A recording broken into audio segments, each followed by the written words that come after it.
if you want to be a proper ethical entrepreneur, you want to be a good entrepreneur, you should realize that what you're building is bigger than you. You have to be transcendent in your thinking. That one day I'm going to leave this behind and it should continue after me. Welcome. I am Morgan Giss McDonald, founder and CEO of Paper Raven Books. And I have with us today an author who has written a book for entrepreneurs. So if you are an entrepreneur or want to be, you are going to want to check out this book. It is called Pay the Price: Creating Ethical Entrepreneurial Success Through Passion, Pain, and Purpose. And the author who's written this book knows what he is talking about. He is a British Ghanaian author, poet, healthcare, farmer, consultant, and entrepreneur. He's the founding partner of Blue Cloud Health, part of the Emerald Group, and an advisory consulting firm with offices in London, Dubai, Delhi, clients around the world. He's got his MBA with project distinction from Warwick Business School, and this is his first book, Pay the Price. Stephen Adjei, we are so happy to have you. So glad to be here, Morgan. Brilliant. Thank you so much. I'm privileged. Well, we're super excited about your book in particular because you have written it for entrepreneurs and you're giving us a totally different perspective on entrepreneurship. Could you tell us a little bit about who this book is for and what they're going to discover inside Pay the Price? Yeah, so two things I wanted to talk about. The first thing is the definition of an entrepreneur. An entrepreneur doesn't necessarily mean that you're going to start your own business. And I'll give an example. So somebody came to me, it was my wife actually, she came to me with an application for a job that somebody brought to her to have a look at.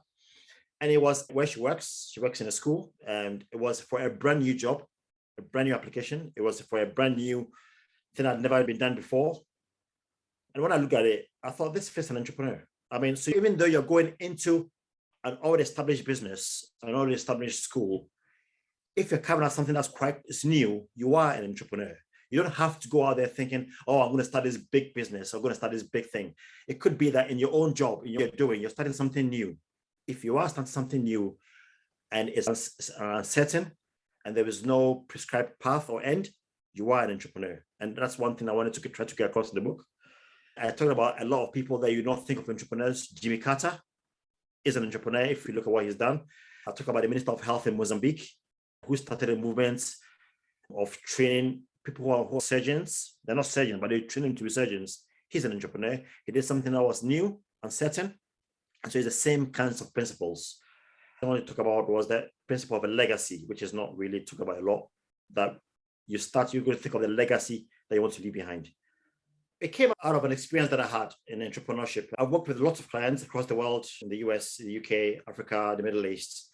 And I found out that most of the books that I read prescribed a kind of formula, which didn't always work for me. So I tried to bring more of a human experience to the book. I realized that a lot of entrepreneurs I spoke to, including myself, were very inspired by arts, by music, by poetry. So I thought it'll be good to have a book which brings all these things together into one book. And also things that we do not talk about, things like pain. There's lots of things about pain. People go through pain, but what really is pain or failure? What's failure or leaving a legacy? These are things that we don't really discuss in entrepreneurship. So I thought it would be good to have a book with all these things rolled in together into one without being too complex. So, Stephen, the subtitle of the book is Creating Ethical Entrepreneurial Success Through Passion, Pain, and Purpose. What is it about this passion, pain, and purpose that you especially want to highlight for our readers? So there are lots of books out there about passion, and there are lots of books there about purpose, but there are very few books about pain. And I wanted to take us through the 4 kinds of pain that we all go through as entrepreneurs. And I've colored them so they're easy to remember. So I've what we call red flag pain, white flag pain, amber flag pain, and green flag pain. It's important that when we go through pain, we remember or we try to think and reflect on the kind of pain that we're going through, because they all are different and they all bring different things to the table. So red flag pain is pain that we bring on ourselves. Okay, so it's the addictions that we read about. Like the Zapo CEO, he was addicted to drugs, pornography, alcoholism, gluttony. Those are red flag pain. Those are pains that we do to ourselves. And the only way to stop that is just stop doing what you're doing. And there's also white flag pain, which is the unfairness of life. Okay, so my white flag pain is epilepsy. I got a fit from nowhere. It just came when I was driving, crashed into a car, ended up in A&E. It happened to me 3 times. I can't drive. It's white flag pain. And many of us have gone through that kind of pain. And we just have to know that life is unfair. as entrepreneurs, life is unfair, and that happens to all of us. And so what we have to do then is just surrender to the pain. I know I'm epileptic. I've gone through loads of treatments. I may never be cured. I got to live with it and roll with it. So that's one thing. That's white flag pain and unfairness of life. There's also amber flag pain, and amber flag pain is caused between you, the entrepreneur, and the market. So sometimes you have to wait for something. Something's not quite gone through yet. So it's just a waiting kind of pain. And that's why I call it amber for the traffic lights. You're waiting. And that's a pain that we have to go through as well. And then the last pain is what I call the green flag pain, which is pain caused by people, observers, your friends, your family, people that tell you you're no good, your own voice taken to your head. That's green flag pain. I call it green flag pain because the solution is you have to keep going. When you see green, you go. When someone's talking to you in your head, or someone's talking to you about anything, about you're good enough, you listen to what they're saying, but you keep going. So that's the thing that I wanted to break down. And there's more about it in the book with more examples and practical ways about how you can deal with this so it doesn't bog you down. So you sort of glossed over this, but I want to highlight it. You have written poetry. Yes. You have given us a Spotify playlist for sort of like inspiration. It's like for everyone who's an entrepreneur and who finds like inspiration and encouragement in some of these artistic expressions, you're really sort of like bringing it to the forefront. How has art and music and poetry been, I guess, important to your entrepreneurial journey? You know, as entrepreneurs, and you're one yourself, Morgan, we thrive in being different. We thrive in looking for things which are not there and trying to bring something new. All of us, I mean, we all have love for music. In my case, when I went through my deepest pain, my deepest recessions, which were many, I found that I had particular artists and music that really brought me out of it and really helped me. I figured out that would be the same. So even though there's a Spotify playlist, and I talk a lot about musicians in the book and a lot about music in the book, that playlist is not necessarily prescriptive. It's what I found helped for me in my journey. But I encourage every entrepreneur to also have their kind of playlists or their kind of music, which inspires them, in their journey as well. There's also a plan to look at not just business books and business school and podcasts, but to look beyond to nature, to music, to poetry, to other things for inspiration, and to help us on our journey. And so I thought I'll try to write a book that brought everything into one, rather than having to get bits and pieces from everywhere. Which is what entrepreneurs do, really. Yeah. And you also have a particular view of entrepreneurship, right? Yes. That we are ethical entrepreneurs. That's who we're really speaking to. That's who you're speaking to in this book. And you even have 5 principles of ethical entrepreneurship. Would you mind giving us a little bit of a preview of kind of some of those principles that we're going to encounter in your book? Yes. So I found that in my study and in personal experience, especially working in Africa and Asia, that there are a lot of failures, but it's what we perceive as failures. So somebody starts a company or starts something, it doesn't work out and they quit. But nothing really is a total failure. I spoke in the book about a woman who I met. She sold everything with her husband, went to Ghana, started a school. School was doing brilliantly. And then the man who was a doctor, who was a consultant, very well-known consultant in the UK, he developed dementia. The healthcare situation in Ghana is not that good. So she had to come back and lead the school. And after 10 years, the school is still not finished. But the school has produced some of the best students in the country. So even though she's failed money-wise, she's sown a lot of seeds in entrepreneurial. So I'll talk about, if you want to be a proper ethical entrepreneur, you should have the principle of identity. You should realize that what you are is not what you're doing. So for that woman, if she didn't have an identity in herself and she didn't believe in herself, should have been utterly and completely destroyed. But because she knew she was more than the school, she was able to remove her identity away from the school. So even though the school has failed in a traditional sense, it's still going now, but it's not completed, it's still struggling. That school, she's taken herself away from it. So she's different from the school. That's one of the principles of an ethical entrepreneur. You realize that you have an identity outside your business. Another thing I talk about is the principle of the trail. The principle of the trail means that in everything that we do, there's 2 things, 2 components: competence and compassion. So competence is what you're good at, is the job. So if you're an entrepreneur who is writing books or into what kind of business, you should be good at what you're doing. If you're a healthcare entrepreneur, if you start a clinic, a school, whatever it is that you start, you should be good at your job. That's the competence part. But there's also the compassion part, which means that you look after people, you're kind, you look after your clients, your shareholders, your colleagues, you're kind to them. And together, it's what we call the trail. And every entrepreneur has a trail.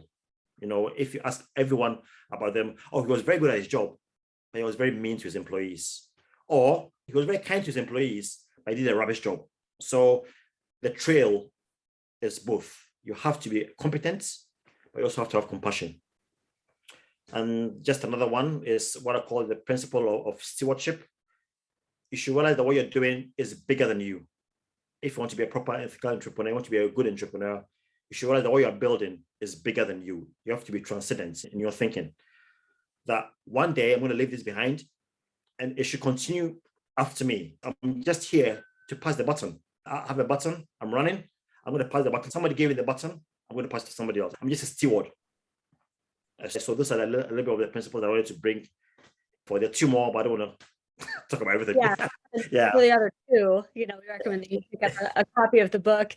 Yes. And I think that, Stephen, just to sort of highlight something that you were saying there, I think many of us, we are aware of what might be considered how to be a successful entrepreneur and the sort of like measurements there, the making money, the growing, bigger teams, bigger revenues, more clients. And yet many of us say, well, I don't want to just make money and grow. Like I want more than that, but we don't necessarily have a great description, or you've even created a framework of like, okay, yes, we want to have successful businesses, but we also want to run them through these ideas of these principles that will help us to just take a beat. Like, am I operating in an ethical manner? It's what I want to be doing, but do I have any sort of description or framework of what that might look like that I could at least get a sounding board on? And I think that's one of the brilliant things about Pay the Price is it gives us this lens to look at not only successful, but ethical entrepreneurship. So you guys, if you're like, that's what I want, good news is you can get a free copy of the ebook today because the book is launching. You can go to paperhavenbooks.com/paytheprice, all one word. That's linked up next to this video, and it'll take you over to Amazon. Grab a free copy of the ebook while it is on promotion today. And if you know another entrepreneur, you've had conversations with someone else in your life about like, what does it mean to be both successful and ethical? This is the book for you. Make sure to tag them here, share this with them so that they also can get a free copy of the book today. paperhavenbooks.com/paytheprice. And so, Stephen, why now? Like, why do we need this book especially now, do you think?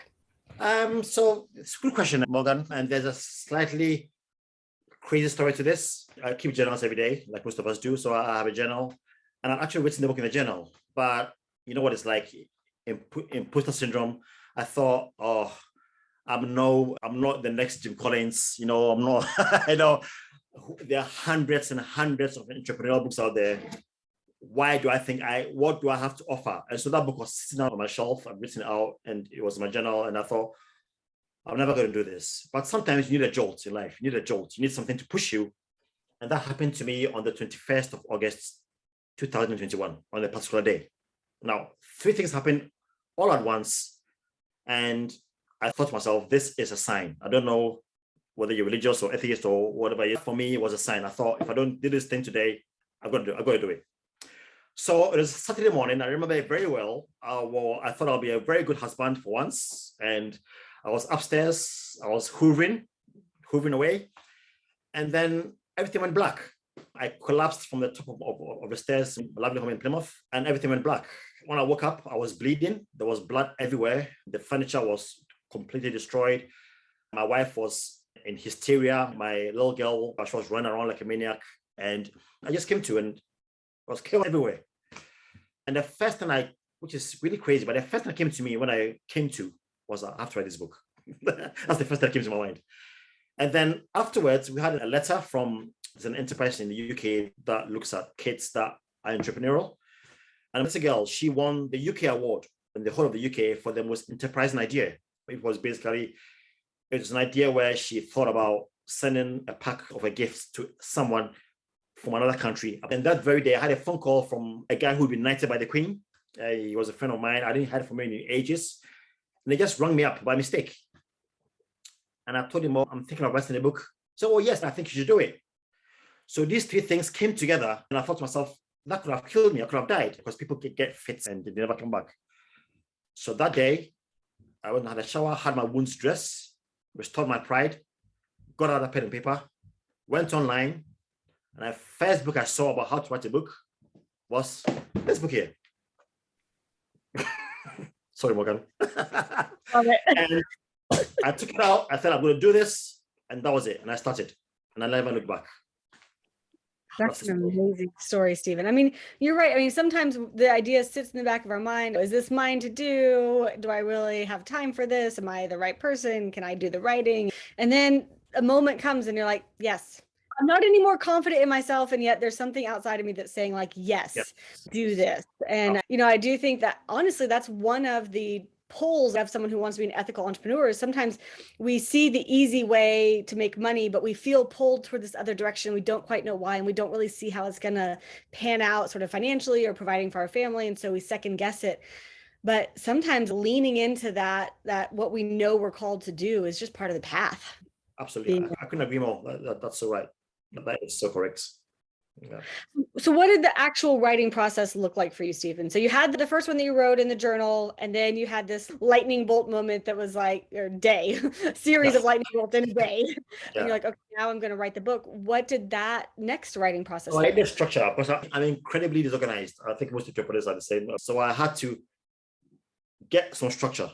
So when I got your book, Morgan, I just looked at it and talk about the Pomodoro. What's it called again? Pomodoro technique. Yep. I thought, yeah, I'm going to do this. So I just started writing, and I'm incredibly busy. So I said I'm going to use 2 days, Thursdays, Saturdays, and Sundays, 2 hours each to start. And once I started, it just flowed. I think it had been bubbling in me for so long that it was just like a spring that just came out.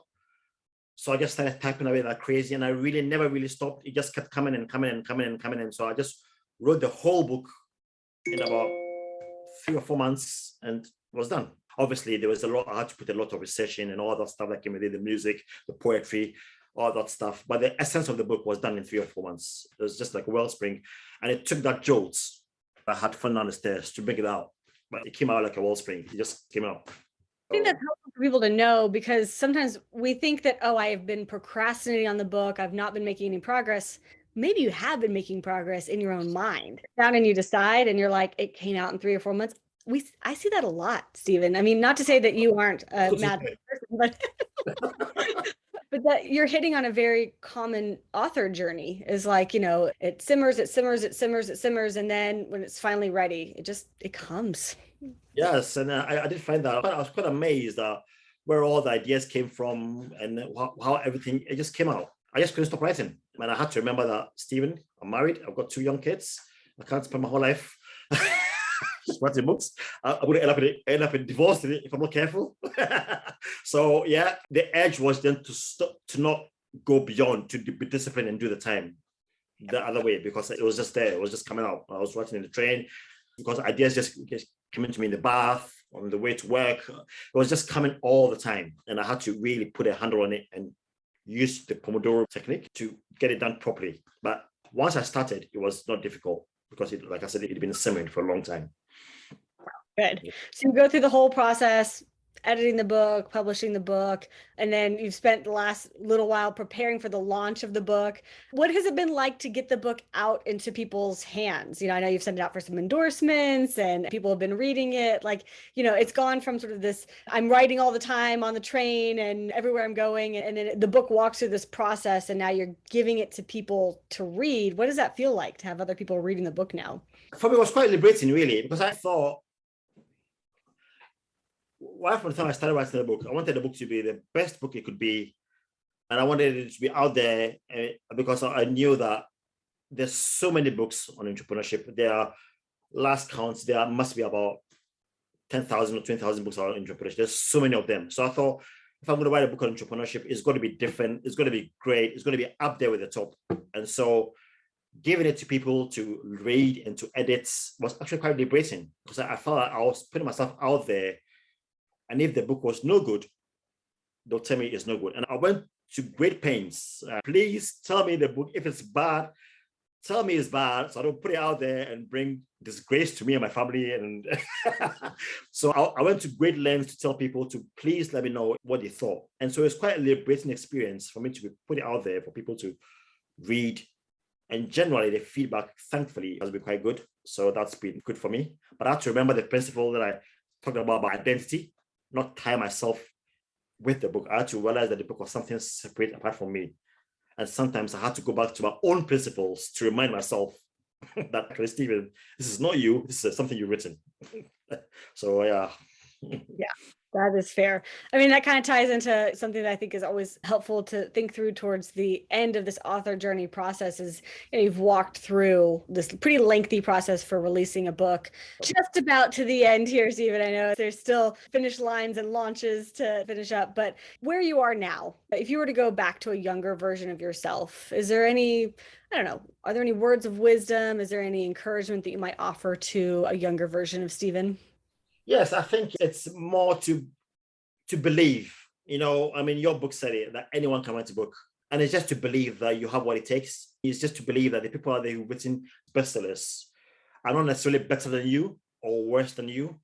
You've got a different take to it, and you just got to believe yourself and do it. It took me a very long time to get to that point where I believed that I could actually put out something there that was worth reading or worth writing to. So that was the issue. And I think going back now, looking at all the feedback I've received from you guys, from friends, from established authors who've sold hundreds of copies, made me realize that actually I'm no worse than anybody else. I'm no better than anybody else. I just have a different take, and I'm just as good as anybody else. So I think that's what we need. I need to remember, or for other people to know, that if you've got something out there, you're no worse off than anybody else or better off than anybody else. You just have a different take, and your voice is worth hearing, no matter what. I love that. That is fantastic encouragement. If you guys are like, I want more Stephen, I want to know about his entrepreneurial journey. I want to know about the lessons he's learned that apply especially to me wanting to be a successful and ethical entrepreneur. The good news is that you can get a copy of the book. The book is available in all the formats. So go to paperravenbooks.com/pay the price. You'll see all the formats available there. And if you want to dive into it right away, the ebook is free right now. So go ahead and do this while you're here, while you're thinking about it. Go to paperravenbooks.com/pay the price, all one word. That'll be linked up next to this video here. And go ahead and load it onto your Kindle if you're going to read it over the weekend, but go ahead and get it now while it's available. If you have an entrepreneurial friend, tag them in this video or share this video with them so that they also can get a copy of the book. So Stephen, any last words for your readers of Pay the Price? Yep. So there are 4 kinds of legacies, and they all start with peace. So you can have the philanthropist. So the philanthropist is someone who is remembered for what he's done for mankind. Okay, they've done something good. There's also the purists, which is a legacy through what he's done for the company. So Steve Jobs is remembered for his work in Apple. So when you think about Steve Jobs, you think about Apple. There's what you call the profligates. So the profligate is someone who's got a completely wasted legacy. So he's done bad in his personal life. He's also done bad in his business. And there's the one that we should all aspire to, which I call the Pathfinder. The Pathfinder is somebody who is a philanthropist. He's done well for himself in helping people and has also done a successful business. So the good legacy to have as an entrepreneur is what I call a Pathfinder. And so that's what I think we should all aspire to be.